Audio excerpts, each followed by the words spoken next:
Boa noite, gente, mais uma vez aqui. Então, estamos aí dando continuidade sobre a parte da epidemiologia da tuberculose. Estou citando aí a aula da professora Silvana, que é uma epidemiológica, professora sobre epidemiologia, perdão, que tem um grande gabarito na área, né, especificando detalhes que são recorrentes de 4 em 4 anos. Então, está aí a pesquisa aqui de 2017, mas relação em 2018, provavelmente aí a próxima aí 2022, a gente vai ter uma recorrência mais específica sobre os detalhes, né, que modificam-se de maneira exacerbada. E como eu comentei com vocês na última aula, a recorrência que deriva-se de um potencial mais cartesiano, mais específico, para um cotidiano mais específico de nível hospitalar, que quem trabalha em hospital tem uma recorrência imunológica já bem adequada. Eu vou passar um pouquinho sobre detalhes epidemiológicos específicos, né? É uma aula que é um professor convidado, então vamos dar um pouco de ênfase para a característica de qualquer tipo de pergunta que vocês quiserem fazer correlacionadas a essa atribuição. Estarei disponível também.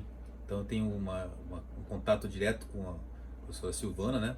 Mestre, doutora também, já sobre processos epidemiológicos, não somente na área. Então é uma aula bem interessante.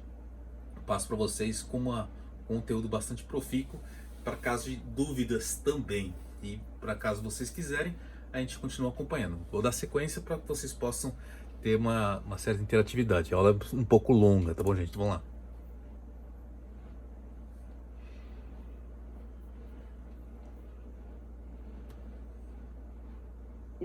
Os dados geralmente são atrasados, em torno de 2 anos, devido ao fechamento dos bancos em nível epidemiológico, né? Então a gente tem 72 mil casos novos de tuberculose diagnosticados, cerca de 4,5 mil mortes por tuberculose em 2016, e de acordo com a nova classificação da Organização Mundial de Saúde de 2016 a 2020, o Brasil agora ocupa a 20ª posição na lista de 30 países prioritários para tuberculose e a 19ª posição na lista dos 30 países prioritários para TB e HIV. A 4ª causa de morte por doenças infecciosas e primeira causa de morte dentre as doenças infecciosas definidas por pacientes com AIDS. Aqui a gente tem coeficiência de incidência, para vocês terem noção como está no Brasil. A gente começou lá em 2001 em 42,8, diminuiu um pouquinho, estabilizou, e hoje a gente está terminando com 35 casos por 100 mil habitantes, o coeficiente de incidência. Aqui a gente tem por unidade federada, né? Então a gente vê todos os estados. A gente nota aqui que Minas Gerais está abaixo do programado pelo Brasil, que é 35 casos por 100 mil habitantes. E Minas Gerais está em torno de 15 casos por 100 mil habitantes. Aqui a gente tem por capitais, né? Então a gente tem todas as capitais, tendo a prioridade aqui em Manaus, Recife, realmente com relação à incidência da tuberculose por capitais. E a gente tem Belo Horizonte em torno de 20 e poucos, quer dizer, então, pelo que a gente vê, Belo Horizonte é que tem a maior carga e a região metropolitana. Então, a gente vai falar com relação ao diagnóstico de casos novos. Hoje a gente tem o teste rápido molecular, que foi lançado em 2014, né? E hoje a gente tem esse teste rápido molecular distribuído em toda Minas Gerais. A gente tem em torno de 9 a 12 máquinas, se não me engano, que faz o teste rápido molecular, que também é chamado de GeneXpert, né?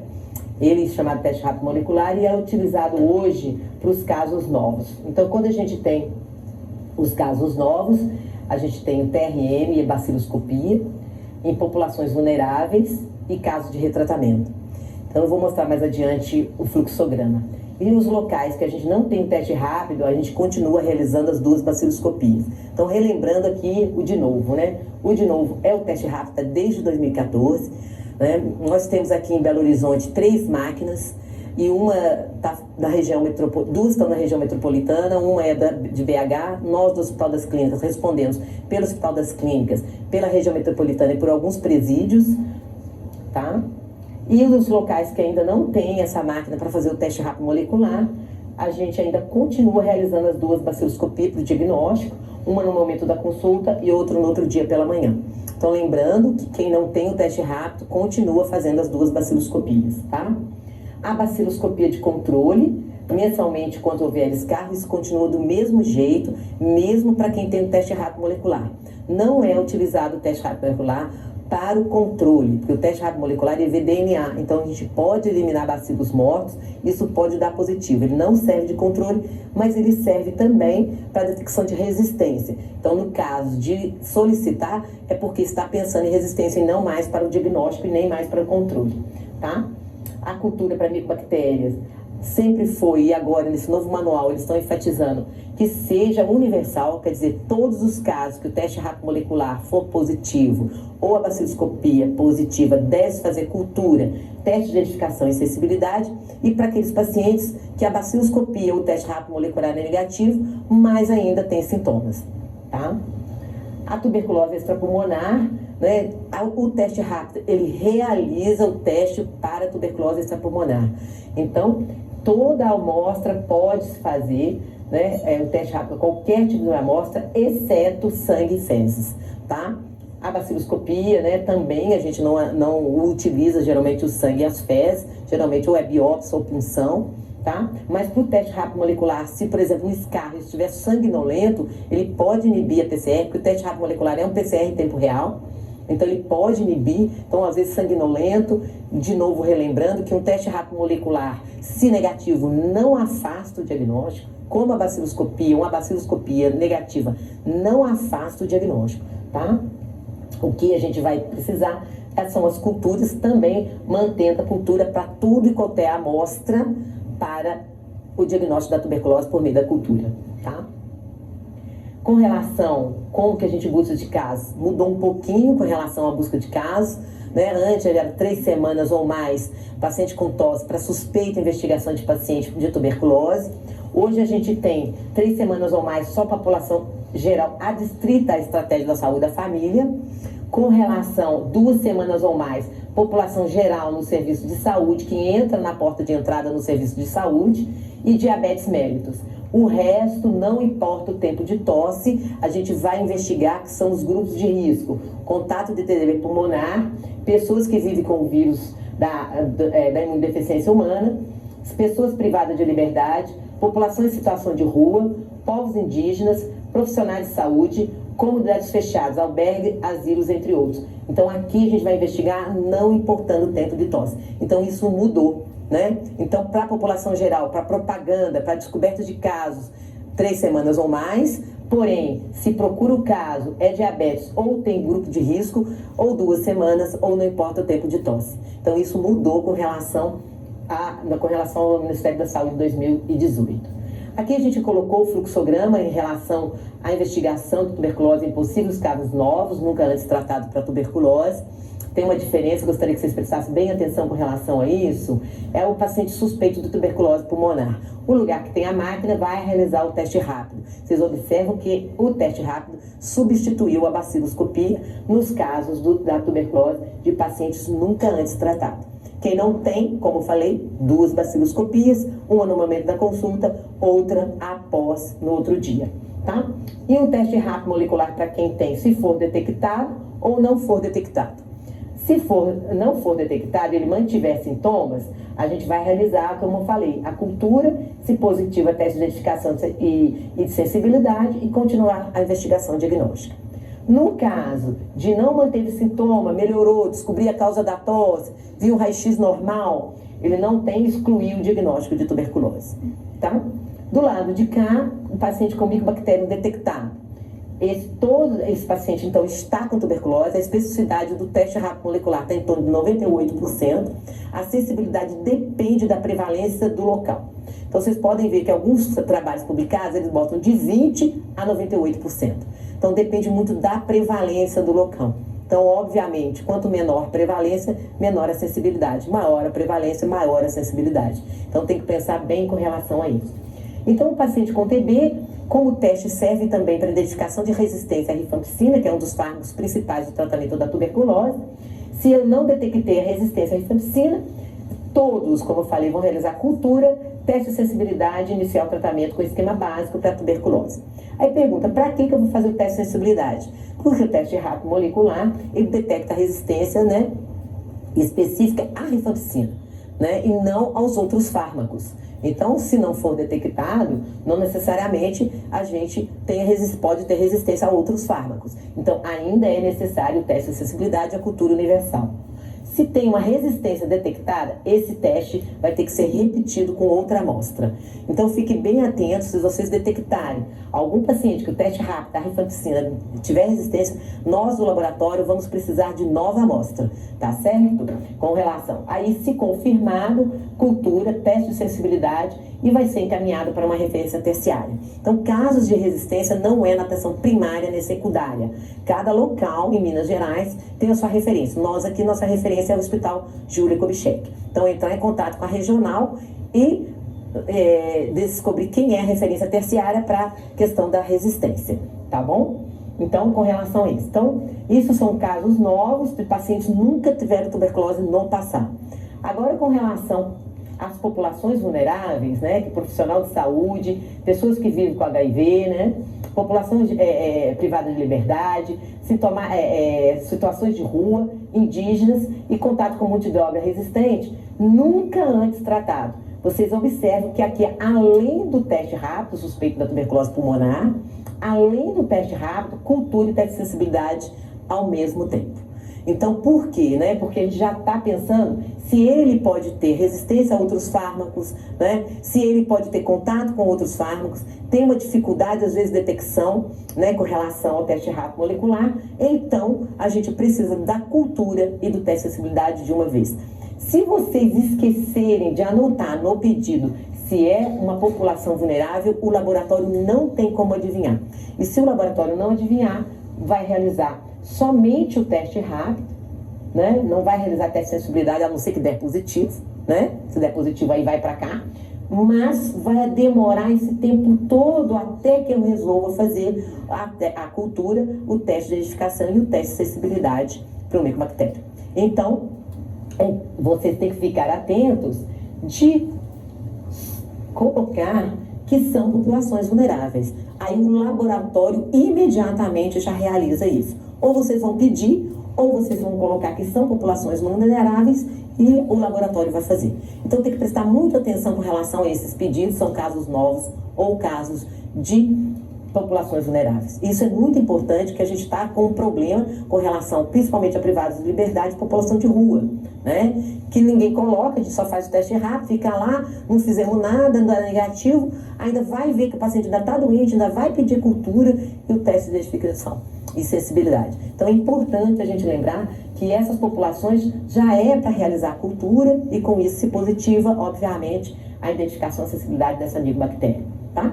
E aqui embaixo continua a mesma coisa, como aquele primeiro caso do fluxograma, né? Se for detectado manter sintomas, aqui o que eu vou fazer, né? Aqui a gente ia pedir antes, né? Agora a gente vai aguardar a cultura e o teste de sensibilidade, quer dizer, olha só, ela já foi colhida naquele momento, o paciente está assintomático, eu tenho que cobrar.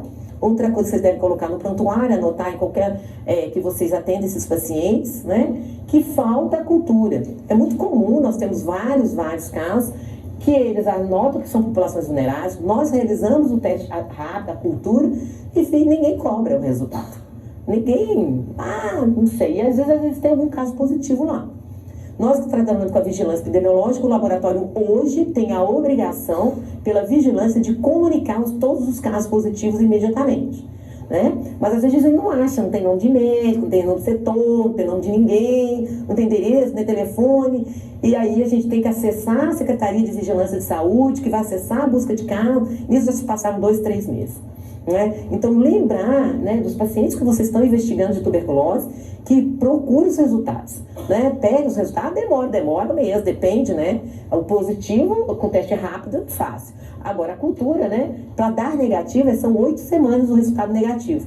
Então, pelo menos que lembre que em 8 semanas eu tenho que olhar esse resultado, porque se for positivo, o laboratório vai entrar em contato. Então, essa solicitação de pedido deve conter o nome do médico, o nome de quem pediu, a localização, se puder, ou o telefone do médico, que é o assistente do paciente, para que a gente entre em contato. Muitas vezes nós da vigilância entramos em contato com o paciente que a gente não acha o médico, e a gente nem comunica a ele que ele está com tuberculose. A gente fala, passa, pega o resultado e vem aqui. Quer dizer, é um transtorno danado para a gente achar às vezes esses pacientes, tá bom?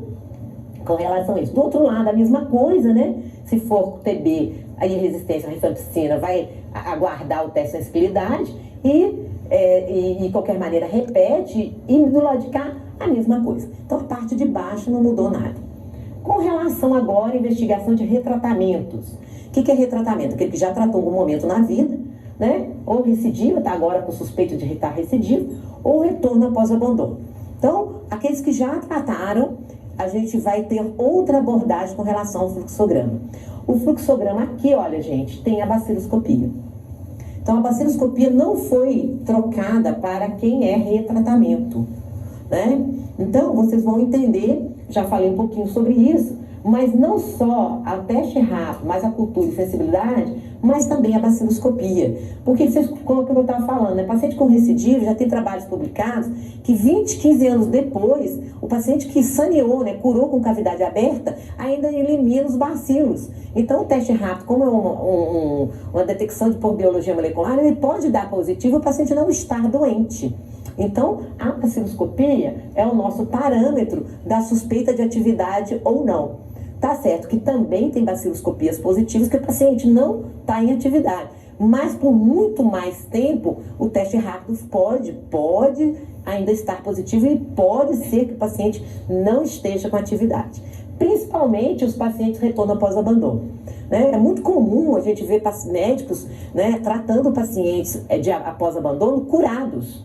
Né? Se cura tuberculose com ou sem tratamento, né? Claro que a chance de recidiva vai ser maior, mas não quer dizer que um paciente que abandonou que ele não curou, né? Então, se o paciente curou, eu só vou retratá-lo mesmo em abandono se ele tiver sinais de atividade, né? Paciente que abandonou e abandonou há 3 anos, chega aqui, oba, tô curado, tá tudo bem, não tem indicação de tratamento, a não ser que a gente observar por dados clínicos e laboratoriais que o paciente ainda está em atividade. Tá certo? Então, com isso, a gente vai realizar a baciloscopia. Por quê? Então, vamos lá. Quando os dois, né, dá negativo, baciloscopia e teste rápido negativo, até aí tá tudo certo, né? Vai seguir aquela norma. Se ele mantém sintomas, eu vou aguardar a cultura e teste de sensibilidade e aí avaliar o caso. Se o paciente não tem sintomas, a tuberculose provavelmente improvável, de qualquer maneira tem uma cultura e teste de sensibilidade para ser cobrado. Tá certo? Agora, quando os dois dão positivos, aqui ó, baciloscopia positiva e o teste rápido positivo, aí deu tudo certo, né? Então, ele tá com tuberculose, se tiver resistência, vou repetir no teste rápido, se não, eu vou pedir vou repetir se der concordância, vou tratar desse paciente como resistência à rifampicina e vai encaminhar para a referência terciária, que vai cobrar cultura, identificação e sensibilidade. E do lado de cá, não detectou resistência à rifampicina, vai iniciar o tratamento e rever o tratamento após o resultado. Como eu falei, por não ser resistente à rifampicina, um paciente de retratamento ou retorno pós-abandono pode ser que tenha resistência a outros fármacos. Então, vai revisar esse resultado. Agora começa a embolar quando ocorrem as divergências. Por exemplo, a baciloscopia positiva e o teste rápido não detectado, né? Então, é TB provável. Então, quem nos direcionou foi a baciloscopia positiva. E o teste rápido não detectado. Então, vou iniciar com o esquema básico e aguardar a cultura e teste de sensibilidade. E afastar micobactérias não tuberculosas. Que a baciloscopia, né, o bacilo alcoase resistente, é para micobactéria e não para identificação de espécie, né? Mas a maioria dos nossos casos de retorno e recidiva principalmente retorno, né, após abandono, provavelmente é a micobactéria tuberculose mesmo. Então, vai iniciar o tratamento e vai rever a questão se isso é M não T ou não. Agora, o que é interessante mostrar é que quando a baciloscopia é negativa e o teste rápido, a baciloscopia é negativa e o teste rápido detectado, não está autorizado a iniciar o tratamento, tá? Não está autorizado. A baciloscopia autoriza, mas o teste rápido não. Por quê? Se não tiver resistência, vai encaminhar para a referência secundária.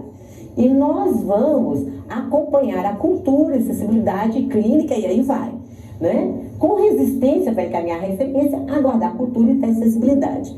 Então, obviamente, com o teste rápido detectado, a pulguinha vai ficar atrás da orelha, mas não quer dizer que ele está ativo, não. Se clinicamente ele tiver o raio-x evoluindo, tomografia evoluindo, é diferente. Mas, se o paciente estiver o raio-x sequelado, porque às vezes a gente tem dificuldade, né? A gente pede um raio-x com sequela, ainda não está em mãos com a tomografia mostrando atividade de doença inflamatória. Então, pode haver necessidade sobre isso. Então, vai para a referência secundária e terciária se houver resistência detectada, tá? Então, aqui não autoriza iniciar o tratamento na atenção primária. Na secundária e terciária, vamos ver todos os casos, todo o quadro clínico, radiológico, né, histórico desse paciente, para a gente iniciar ou não, tá? Então, vai ficar por conta da referência secundária ou terciária, tá? Tudo bem, gente? Então, isso é um dos mais importantes, é o fluxograma, que não está tão complicado assim, só que a gente tem que pensar, obviamente, pacientes em nível hospitalar realmente é uma dificuldade, tem dificuldade às vezes de iniciar um tratamento, pode, em pacientes, principalmente hospitais de alta complexidade, aqui o Hospital das Clínicas, que tem pacientes que têm imunossupressão, que pode ter micobactérias não tuberculose, vai iniciar e isso logo vai ser desvendado, tá certo? Bom, falando um pouco o diagnóstico que tem de novo com relação à tecnologia do Ministério da Saúde 2018, é o que a gente chama de Genotype MDR-TB, que é uma fita, né, que a gente chama LPA, que é uma fita para detecção molecular, não só da resistência da rifampicina, mas também da isoniazida e também do medicamento de segunda linha, fluocinolonas, aminoglicosídeos aminoglicosídeo e etambutol. O etambutol saiu, na verdade, da segunda linha e a gente tem do tratamento de segunda linha. Canamicina também. Então, é um teste que o Ministério da Saúde está introduzindo em todo o país, né? Estão discutindo com a empresa que distribui para funcionar como o GeneXpert, né? Ele vai ser associado ao GeneXpert, porque o GeneXpert, ele é imediatamente, né? Você tem a resistência à rifampicina e esse daqui detecta a isoniazida e se resistente à segunda linha, à primeira linha, ele passa a fazer a de segunda linha. Então, isso daqui ainda está em discussão quando se vai entrar ou não para o SUS, dependendo da avaliação custo-efetividade que tem sido feita no país.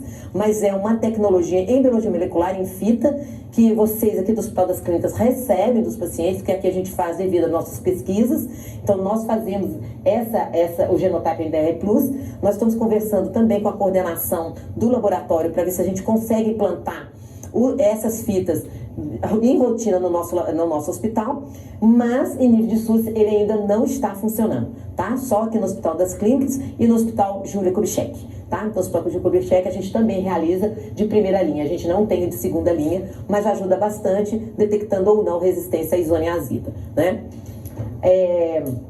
Outra fita também, que é a fita de identificação, né? Essa fita de identificação também, nós temos hoje na Fundação Ezequiel Dias, fazendo essa identificação pelo método de biologia molecular, que é o PRA, que é por cortes enzimáticos, e aqui também é uma fita que posso fazer no nosso laboratório. Hoje é feita a identificação por métodos moleculares, por PCR e métodos de enzima de restrição, e esse aqui é mais rápido, porque também é uma fita e pode ser feita no nosso hospital. Então, também nós estamos discutindo a implementação dessa fita no nosso hospital, mas não é feita a identificação por métodos moleculares na Fundação Ezequiel Dias. Então, todas as culturas que são encaminhadas à Fundação Ezequiel Dias, eles fazem o teste de sensibilidade e identificação, tá? Então, para Minas Gerais, as referências é a Fundação Ezequiel Dias, que é o nosso LACEN de Minas, né? As culturas que forem realizadas e forem encaminhadas para lá, fazem o teste de identificação e de sensibilidade, tá certo? O ADA, né, vocês aqui já conhecem, né, já ouviram falar nos outros manuais, alguns de vocês já ouviram falar com relação à ADA, que é a adenosina deaminase, um teste que a gente faz principalmente no líquido pleural, né, alguns fazem no líquido sinovial, alguns fazem no líquor e alguns fazem para líquido peritoneal. Mas a melhor resposta que nós temos é um método auxiliar, para tuberculose pleural. Outras seroses têm uma positividade razoável, mas para tuberculose pleural ele é um auxiliar diagnóstico, ele não dá o diagnóstico porque os linfócitos que liberam essa adenosina deaminase, então qualquer doença que leva derrame pleural, que tenha linfócito nesse líquido pleural, pode liberar, por exemplo, linfoma, né? Então tem que tomar muito cuidado, ele é um auxiliar diagnóstico, precisa de todos os outros testes dos líquidos para baciloscopia, cultura, teste rápido, todos os exames para que a gente confirme que tem ou uma grande suspeita de diagnóstico da tuberculose, tá bom? Outra coisa é o IGRA, que a gente chama, né, que é um imunoenzimático, né, que é uma tecnologia que é similar à prova tuberculínica, que ele tem um valor preditivo, não uma tecnologia nova, né, que a gente chama de quantiferon TB Gold. Ele dosa a liberação de linfócitos, né, em frente a antígenos, é uma resposta antígeno-anticorpo, né, que faz o crescimento incubado. Então a gente faz com o método de ELISA. Então esse teste diagnóstico não está incorporado no SUS. Em nível particular vocês conseguem o IGRA, mas a acurácia são similares à prova tuberculínica. Então serve um ou outro. Já está escrito no manual que pode seguir um ou outro. Nós, do Sistema Único de Saúde, continuamos com a prova tuberculínica, que já está escrito na Organização Mundial de Saúde, de média e alta prevalência. Não se deve substituir o IGRA pela prova tuberculínica. A gente deve manter a prova tuberculínica em locais de média e alta prevalência, tá? Nós, no país, somos de média prevalência, tá? A gente não tem mais de 50 casos por 100 mil habitantes. A gente tem 35 casos por 100 mil habitantes. Então, a gente não é um país de alta prevalência, é de moderada prevalência, tá bom? Então, esses resultados, eles são interpretados de maneiras diferentes, né? O IGRA, que é o quantiferon TB Gold, que é o comercial que é utilizado, ele pode ser positivo, negativo ou indeterminado. E a prova tuberculínica é por ponto de corte, né, por milímetros. Não mais usa a questão reator forte, farto reator, nada disso. Hoje utiliza, né, o valor em milímetros dessa prova tuberculínica. Então, como eu falei, o IGRA não está incorporado no SUS. Bom, então com relação de novidades do tratamento, né, em sistema principalmente público, né, que nós estamos falando da tuberculose, e os locais de tratamento ainda no sistema público, os médicos particulares podem atender, acompanhar, desde que notificados, encaminhados às suas unidades, para que o paciente possa pegar o medicamento, mas tem que ir com relatório, tem que ir com todos os dados. Então não pode faltar dados. Então às vezes tem algum problema, fala, o posto não aceitou, o posto algum problema. Às vezes eu vejo muito isso nos meus colegas que trabalham na medicina privada, mas é porque, infelizmente, eles perderam o tato de questão de como notificar, quais são os dados que são necessários. Então não pode dispensar. Às vezes acaba dispensando para 15 dias, dá uma confusão danada. Então é só ligar para a regional, entra no site da tuberculose do Ministério da Saúde e veja quais são os dados que vocês precisam para colocar no relatório. Então hoje tem uma facilidade muito grande com a internet, né? Então não precisa fazer papel aleatório, olha lá, tem a ficha de notificação, pode imprimir no seu consultório a ficha de notificação, notificar e caminhar com o pedido. Então você pode fazer isso, está todo aberto pelo Ministério da Saúde, todas as fichas de notificação, os relatórios mensais está lá também. Então não tem problema com relação a isso dos médicos que atendem somente nas unidades particulares. Quem está também na unidade pública acaba se envolvendo também e sabendo como fazer, tá bom? Com relação ao tratamento, então a gente tem um esquema básico para tratamento da tuberculose adultos e adolescentes, maior de 10 anos de idade. Não vou entrar em detalhe com relação à criança, tá? Vou falar só com relação aos adultos. O que mudou é com relação ao peso. Então, acima de 70 quilos, o paciente que tomava 4 comprimidos, acima de 50 quilos era 4 comprimidos e acabava. Agora não, entre 50 e 70 são 4 comprimidos, rifampicina, isoniazida, pirazina e tambutol, e acima de 70 quilos, 5 comprimidos na fase intensiva. Então lembrar, gente, que o paciente que está com você depende do peso. E agora tem mais uma faixa de peso, que são os acima de 70 quilos. Então isso mudou realmente, tá? Com relação ao RH, que é a segunda etapa, são 6 meses, continua do mesmo jeito, lembrar que esse medicamento, apesar de estar no manual de 300, 150, ainda não está disponível, tá? O que está disponível é o RH 150 a 75. Então, o paciente que tomar 2 comprimidos de RHZE, vai tomar RH também, 2 comprimidos, dependendo do peso. 3 comprimidos, se manter esse peso, 3 comprimidos. 4 comprimidos, se manter esse peso, e 5 comprimidos acima de 70. Então, o 350 só está no manual porque a expectativa é que saia antes do próximo manual. Não é que saia menos de 10 anos, né? Que o manual é a cada 5, 10 anos, dependendo do caso. Se mudar muita coisa, eles fazem o manual a cada 5 anos, né? O último manual foi em 2011. Nós estamos em 2010, 10 anos, né? 10 anos esse novo manual. Então a gente espera que os medicamentos de doses mais altas para se tomar menos comprimido apareçam. Mas se não aparecer, por isso que eles já colocaram, porque o manual só daqui a 10 anos vai ficar muito complicado colocar isso em normatização, tá? Mas lembrar que os comprimidos ainda, RHZE nessas doses e RH 150 e 75, tá bom? O esquema básico de tratamento da meningocefalite ou osteoarticular mudou. Agora nós estamos com 12 meses de tratamento, tá? Então, se vocês me perguntarem por que isso, eu vou dizer para vocês que eu não sei. Agora, alguns trabalhos mostram, desculpa, que a melhor resposta para meningocefalite e osteoarticular são com 12 meses. Só que não tem um nível de evidência muito claro com relação a isso. Tanto é que no manual, lá nas entrelinhas, coloca, principalmente o osteoarticular, se ele evoluir bem, se for uma articulação, que ainda pode manter de 6 a 9 meses, tá? Então isso aqui é muito, como a atenção primária não está com a tuberculose extrapulmonar, está na referência secundária, então nós temos essa orientação de decidirmos com relação à osteoarticular. O paciente que tem várias articulações afetadas, dificuldades, ainda vai para fisioterapia, tem muito abscesso frio, que vai ainda drenar, que a penetração farmacológica vai ser diminuída, aí tudo bem. Mas aquele que tem evolução rápida, às vezes a gente tem no punho, no cotovelo, no joelho, esse pode ser avaliado de 6 a 9 meses. Mas no manual está colocando 12 meses, tá? Para a meningocefálica, essa a gente não está discutindo, a gente deixou 12 meses, a gente, na atenção secundária e terciária, nós estamos fazendo 12 meses, mas a osteoarticular nós estamos revendo caso a caso, tá? Mas a norma é que se faça 12 meses, de novo, com relação ao quilo de peso, tá bom? Com relação ao quadro de hepatopatias, o que mudou é que o esquema CEL, que a gente chamava streptomicina, etambutol e ofloxa, não entra mais a fluoxacina. Então agora é realmente a levofloxacina, tá?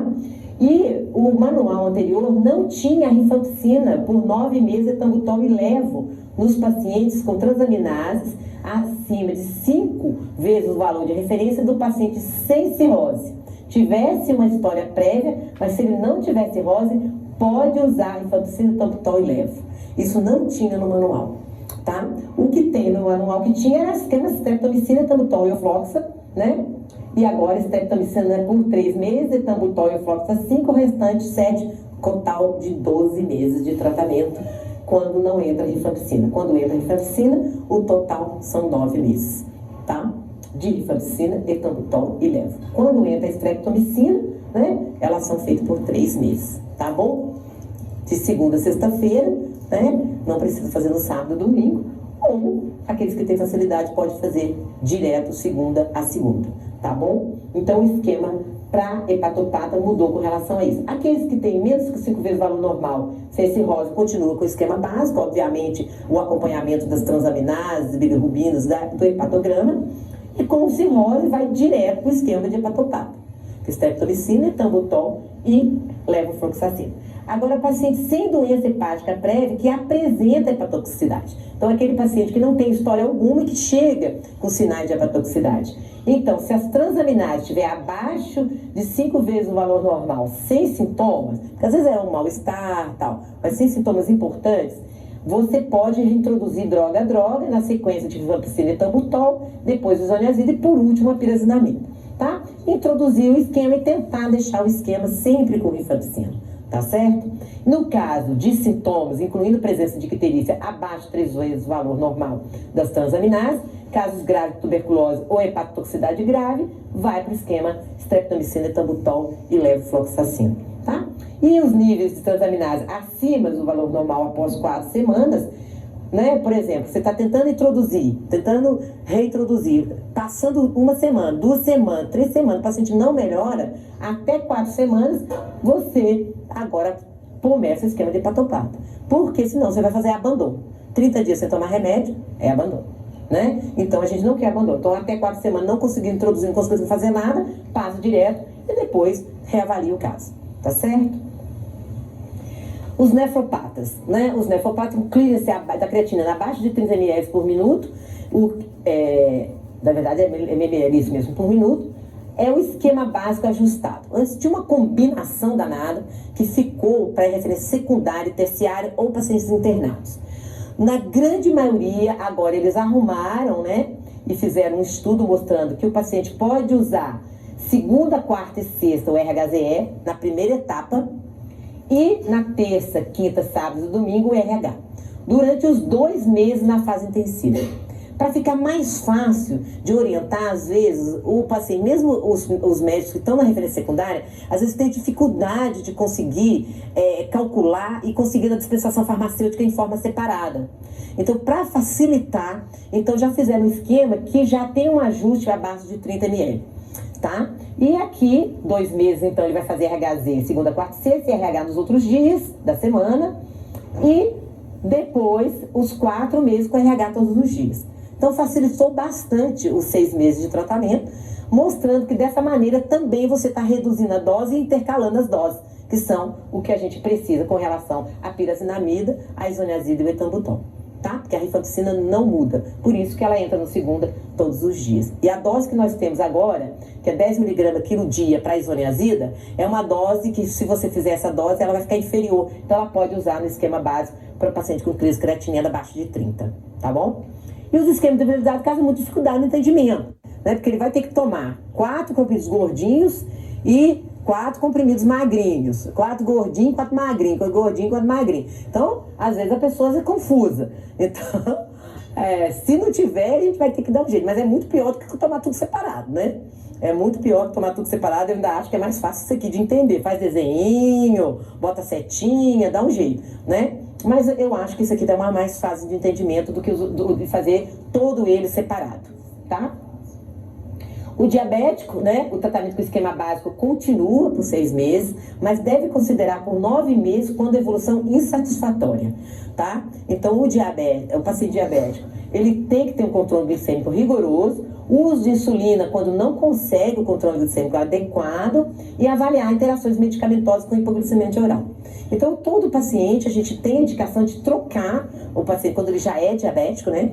Trocar para insulina, que é um manejo mais fácil de fazer e manter essa glicemia ideal para esse paciente. E aí, se não conseguir, ficar aquele vai e vem, pode manter por 9 meses o tratamento para o diabetes. Bom, então, agora a gente vai falar do segmento. Então, falamos um pouco, né, com relação ao que tem de diagnóstico, com relação ao novo. Obviamente, não falei sobre sinais e sintomas, porque sinais e sintomas, nós falamos que principalmente a forma pulmonar, né, o que tem, e os outros extrapulmonar, às vezes não tem tosse, não tem, né, só tem febre, anorexia, emagrecimento, lesão renal, lesão hepática, lesão óssea, e aí vai, né, o tratamento e o segmento do tratamento. Como que eu vou acompanhar esse paciente, né? A atenção primária, secundária e terciária é mensal, né? A atenção primária, quando são casos que estão na atenção secundária ou terciária e não estejam internados, é a supervisão compartilhada, né? Ele deve fazer supervisão dos pacientes lá próximo à casa deles e nós orientando na secundária e na terciária como se deve fazer essa supervisão e como se deve fazer o tratamento, tá bom? Então, uma coisa interessante que mudou, né, com relação ao Ministério em 2018, é quando a bacila for positiva, a baciloscopia foi positiva, ao final do segundo mês de tratamento. Antigamente, ao final do segundo mês, já estou no antigamente, né, já em 2018 estou no antigamente, né, antes desse novo manual, quando a baciloscopia era positiva ao final do segundo mês, o que a gente fazia? Encaminhava para referência secundária, pedia cultura, acessibilidade e tal. Mas agora, né, um paciente que ao final do segundo mês foi positivo e ele deu o diagnóstico, ele já tem cultura e tem acessibilidade lá atrás. Eu vou confirmar. Mas eu vou manter por mais 30 dias o RHZE. E vou pedir novamente, porque ele pode ter começado sensível, abandonou, alguma coisa aconteceu nesses 2 meses, que ele pode ter adquirido resistência a esse bacilo, né? Então, é para prolongar por mais 30 dias para resolver o caso. E aí esse paciente vai para a referência secundária, tá? Se for sensível o esquema de tratamento, né, com o resultado do teste, se for sensível ou não tem resultado e tem uma evolução clínica, né, a gente vai, após esses 3 meses com RHZE, a gente vai fazer mais 4 meses com RH. Se o paciente com evolução insatisfatória, vai para a referência secundária. Se tudo é sensível, ele está demorando só mesmo negativar, avaliar se ele está tomando remédio, né, gente? Avaliar principalmente nesses 2 meses se esse paciente está tomando remédio, tratamento supervisionado. Se ele não estiver tomando, obviamente, é óbvio que não está tomando, né? Então aí vai ajustar com relação a quanto tempo ele ficou sem tomar, se ele abandonou, se não abandonou, e aí volta a história da investigação. Se não, ele vai para referência secundária ou terciária, se houver alguma resistência, ok?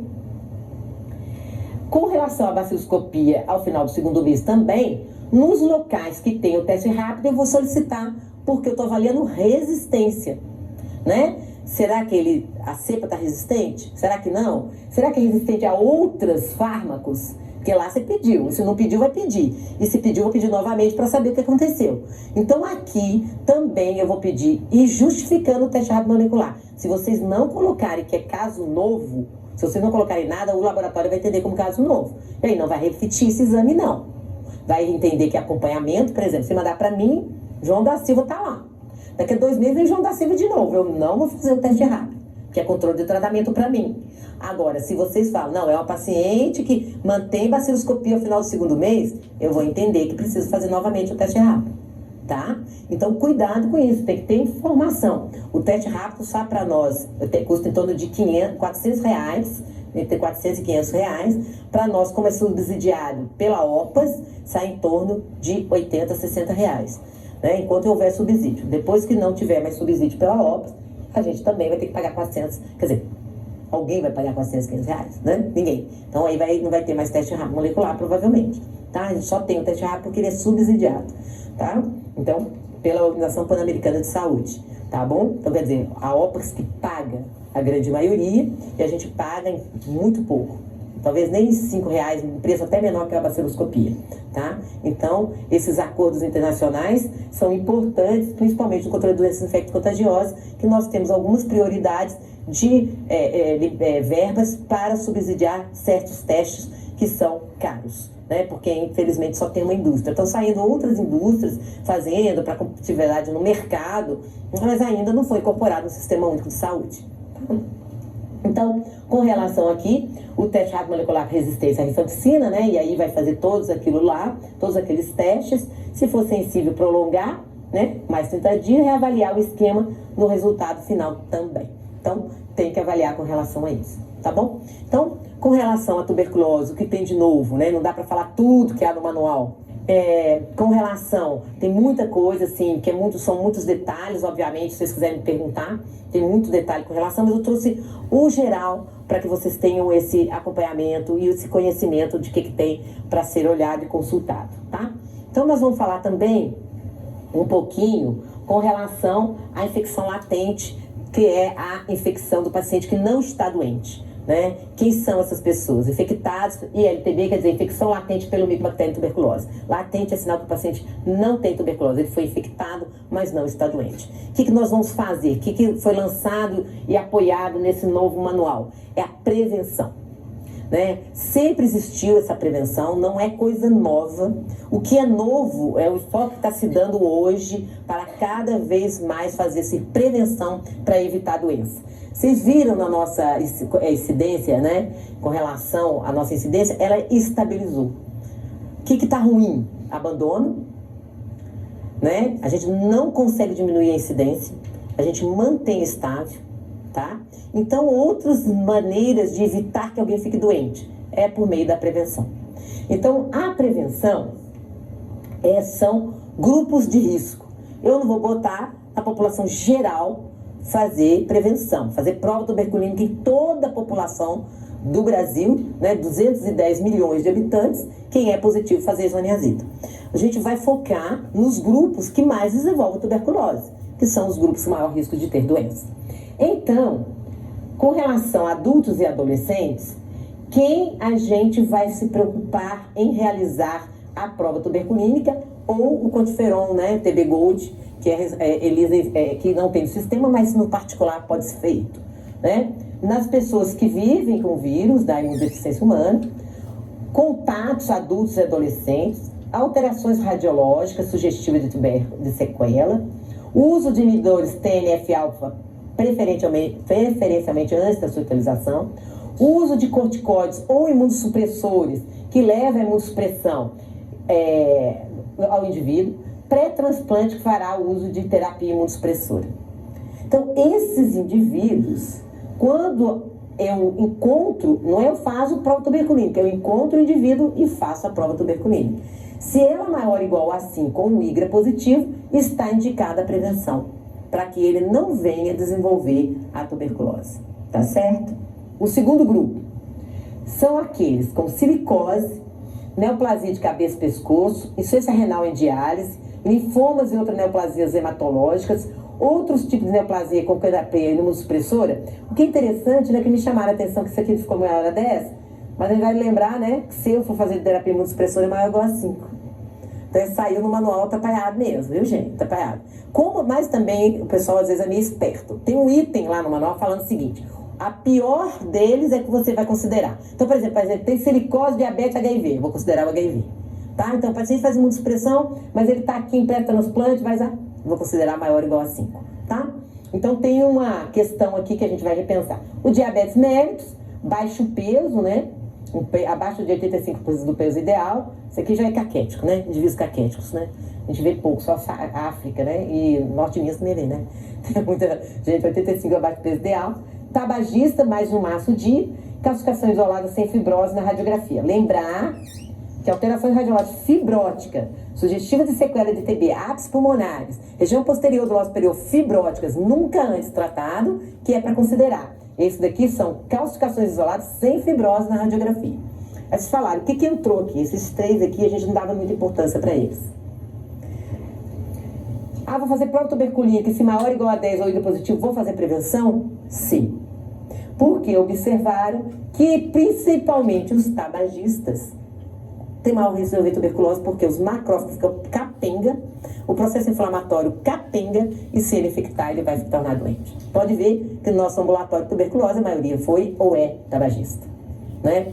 A gente pega poucas pessoas que desenvolvem tuberculose que não são tabagistas. É difícil fazer estudo com não tabagistas, né? Então, realmente, eles estão agora cada vez mais mostrando a questão da prevenção com relação a esses indivíduos, tá bom? E eles têm maior risco, sim. É o que a gente pega no dia a dia, né? Eu raramente pego paciente nosso com tuberculose pulmonar ou pulmonar que não fumou ou fuma, tá? Conversão. Aqui, muito detalhe com relação à conversão, gente. Conversão é só em algumas situações. O que é conversão? Quando eu faço uma primeira prova, né, e ela é negativa, e a segunda prova aumenta 10 milímetros em relação à primeira. O que eu chamo de negativo? Contatos, qual é a ponto de corte? Maior ou igual a 5. Então, se ele der 4, ele é negativo. Concorda? Então, contato, se eu fiz a primeira prova, contato com pacientes bacilíferos ou cultura positiva. Transmissíveis, laríngea, né? Transmissíveis, que eu chamo de contato. Eu faço essa primeira prova tuberculínica.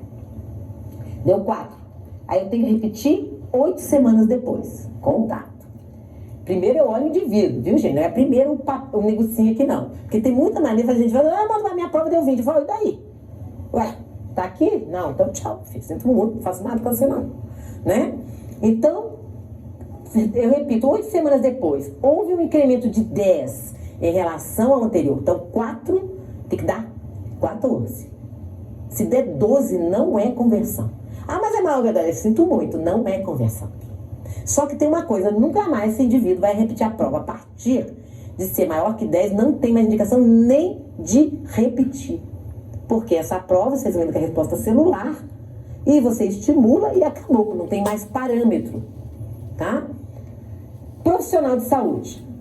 Profissional de saúde era, e é um projeto do Ministério por enquanto, que todo profissional de saúde, quando entrar na universidade, faça a prova tuberculina. Isso foi feito no Rio de Janeiro, em várias escolas por aí afora, acompanhando os alunos, né? E os trabalhadores também. Todos que entrarem, fizessem a prova tuberculina. Se der positivo, tá bom. Mas se der negativo, eu vou ter que avaliar esse profissional de saúde, o local do trabalho dele. Mas isso ainda não existe como rotina. Não existe. O que a gente pega a profissional de saúde fazendo prova tuberculínica é positiva, aí eu não vou fazer nada, tá? Então, enquanto isso não funciona, a prova que a gente tem falando são os profissionais expostos, aqueles com maior risco de desenvolver. São aqueles que vão para o laboratório de micobactéria, o trabalhador do sistema prisional e instituições de longa prevalência. Esses, no admissional, deve-se fazer a prova tuberculínica, ou quando ele for para esse setor, fazer a prova tuberculínica. Se ele já é positivo, está resolvido, o raio-x, não tem nada, acabou, morreu. Se ele é negativo, eu vou repetir 8 semanas depois e aí sim eu vou avaliar a conversão. Se ele tem a conversão, ele é positivo e aí eu vou fazer a prevenção. E eu vou repetir anualmente, não se ele se tornou positivo, agora se ele é negativo, principalmente para os laboratórios de micobactéria, ele tem que repetir anualmente. Então, algumas especificidades, eu não estou falando aqui, mas existem algumas especificidades com relação a laboratórios, profissionais de saúde trabalham com TB, HIV e referências terciárias. Nem a nossa secundária é risco, que a gente não tem uma alta prevalência de casos de TB, sintomático e bacilíferos, tá? Então, discutido isso, a gente está discutindo hoje na questão da biossegurança, o que a gente faz, o que deve fazer, que são questões administrativas, quer dizer, busca do sintomático respiratório, uso de máscara comum e pronto. Por quê? Colocar isolados em todo o hospital, locais isolados, é custo. Mas precisa? Depende. Se você não faz a busca sintomática respiratória, não adianta a gente colocar o paciente isolado. Ele ficou até ser isolado rodando por aí. Então, a busca principal é do sintomático respiratório. Qualquer tempo de tosse dentro da unidade, né? Vocês vão colocar a máscara comum até que resolva o caso desse paciente. E tem outras especificidades que a gente não vai discutir agora, senão vai ficar o resto do dia aqui falando sobre isso, tá bom? O tratamento da infecção latente da prevenção. Que mudou? A prevenção antes era com isoniazida, somente 10 mg quilo dia, e quando a gente tinha algum efeito adverso, era uma luta de conseguir a rifampicina para substituir a isoniazida. Hoje não mais, hoje o tratamento ou é com isoniazida ou é com a rifampicina. Com a isoniazida, 10 mg quilo dia, com a dose máxima de 300 mg, de 6 meses, importando 6 a 9, principalmente pensando nas doses. Se fez 180 doses, acabou, morreu.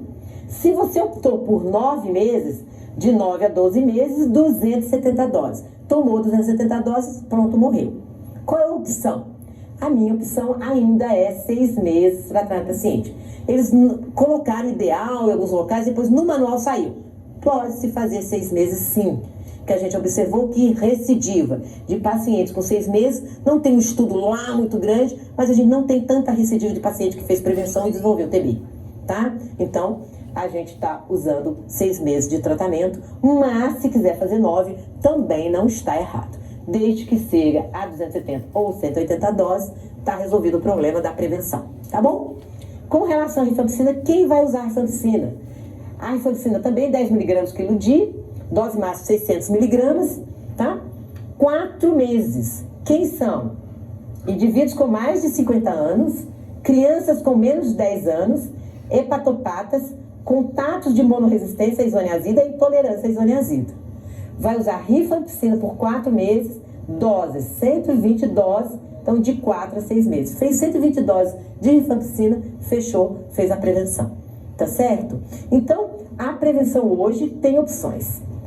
Tá? Então, lembrar que agora, indivíduos com... É o que a gente vai mais pegar, é mais de 50 anos, hepatopata já está meio mais óbvio, né? Que a questão da isoniazida realmente leva a maior reação adversa e mortalidade, né? Contatos monoresistência e a resistência à isoniazida vai se fazer a rifampicina.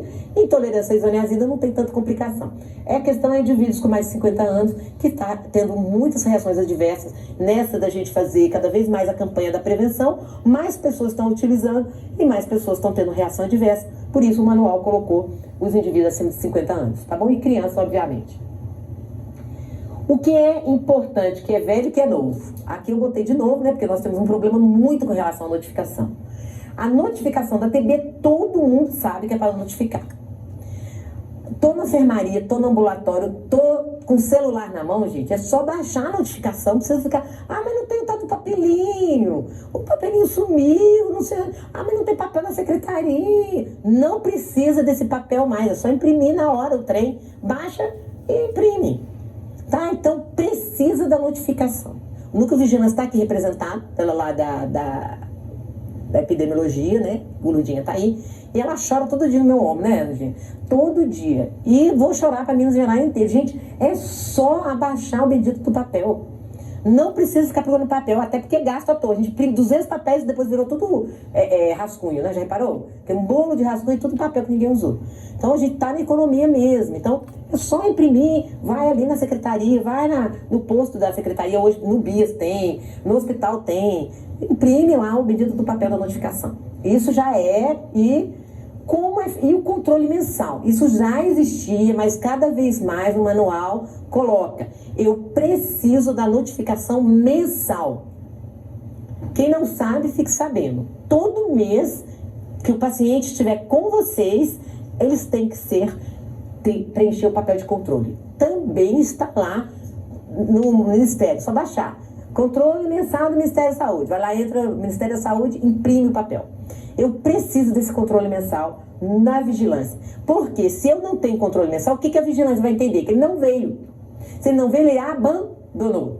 Se ele abandonou, eu vou atrás dele. E nem abandonou, você que notificou. Estou gastando sola de sapato atrás desse pessoal. E agora é obrigatório saber onde esse cara está. Então as meninas da vigilância morrem com isso. Por quê? Atendeu o paciente, anotou tudo, mas não fez a ficha de controle. Tá certo? Então é para imprimir o bendito do papelzinho. Ele vem mensalmente, preenche papel. Eu sei que é um danado da vida de preencher papel. Eu também fico a preguiça, mas tem que preencher.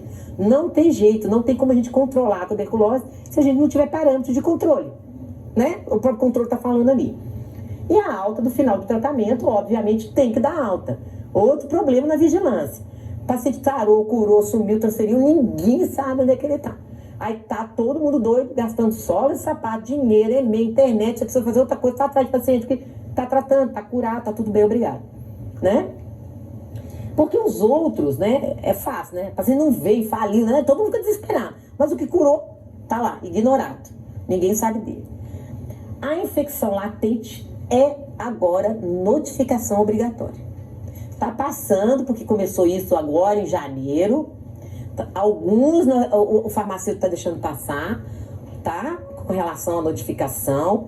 É para notificar também a prevenção de infecção latente. Mas só no começo e no final. Não precisa do controle mensal. É só no começo e no final. Como nós fazemos isso? Na atenção primária, eles estão sendo treinados para notificar. E a notificação pode ser por papel ou online. Então, tem o papelzinho lá, imprime, entrega para a vigilância vai notificar. Aqui no hospital nós combinamos que todo mundo preenche o papel, entrega para a vigilância vai notificar.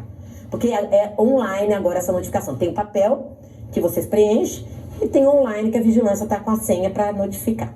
Então é obrigatório, porque vai chegar um momento que a farmácia vai ser proibida de dispensar, ainda mais que a prevenção. Para TB a gente dispensa 15 dias, não é ligado ninguém transmitindo. Mas para prevenção, daqui a um tempo, não vai mais se ele não tiver sido notificado. Então ele vai ter que ser notificado. Eu notifico meus pacientes na hora online. Quem não tem, imprime o papel, notifica e entrega a sua responsável de notificação. Aqui no hospital é o nosso núcleo de vigilância. Lá nos ambulatórios, o nosso lá, né, que a gente notifica no papel, no hospital inteiro, entrega para o núcleo de vigilância também. Tudo vai para o NEP aqui, para o núcleo de vigilância. Nos outros locais, a gente procura saber onde é que vocês vão entregar o pedido do papel. Então, ainda está capacitando, ainda está ensinando o povo, está passando a senha, né? Mas nós aqui no hospital já resolvemos esse assunto. É o papel, notifica, entrega lá para o NEP, manda entregar no núcleo de vigilância, acabou, tá? E aí vocês vão optar lá quais o medicamento vocês vão fazer, isoniazida ou rifampicina, o tempo que vocês vão fazer, é o controle mensal, mas só que não precisa do papelzinho de controle mensal, tá? É só o começo e o final, o que aconteceu, tá? Abandono de infecção latente, também tá abandono, só que o tempo é maior, né? 2 meses para rifampicina, consecutivos ou não, e 3 meses sem medicação, consecutivo ou não, porque interessa as doses, não é? Então, o abandono com a rifampicina e com a isoniazida é diferente do abandono da TB.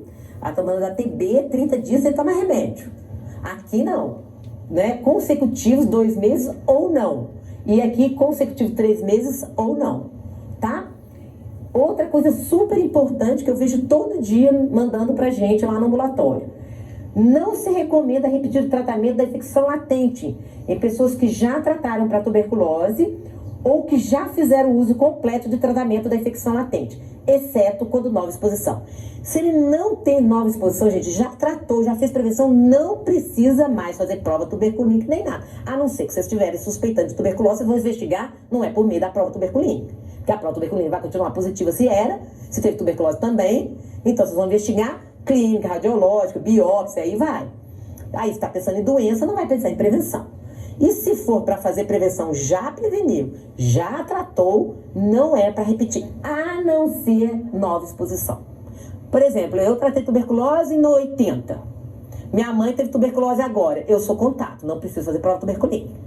Eu vou ter que fazer prevenção, independente da prova tuberculínica. Obviamente, vão descartar se eu estou doente ou não. Prevenção, sempre descartar se tem doença ativa. Sempre. Aí faz lá nos exames, estou tudo bem, obrigado. Minha mãe está com tuberculose agora, vou ter que tomar um remédio de prevenção. No caso, eu tenho 50 anos e 49, mentira. Tenho 49 anos, vou tomar isoniazida. Ano que vem, se for ano que vem, aí eu vou tomar rifampicina. Tá certo? Então, é isso, gente. Muito obrigada, tá o meu e-mail, meu telefone. Se vocês quiserem entrar em contato, alguma dúvida, se quiser fazer alguma pergunta, estou à disposição.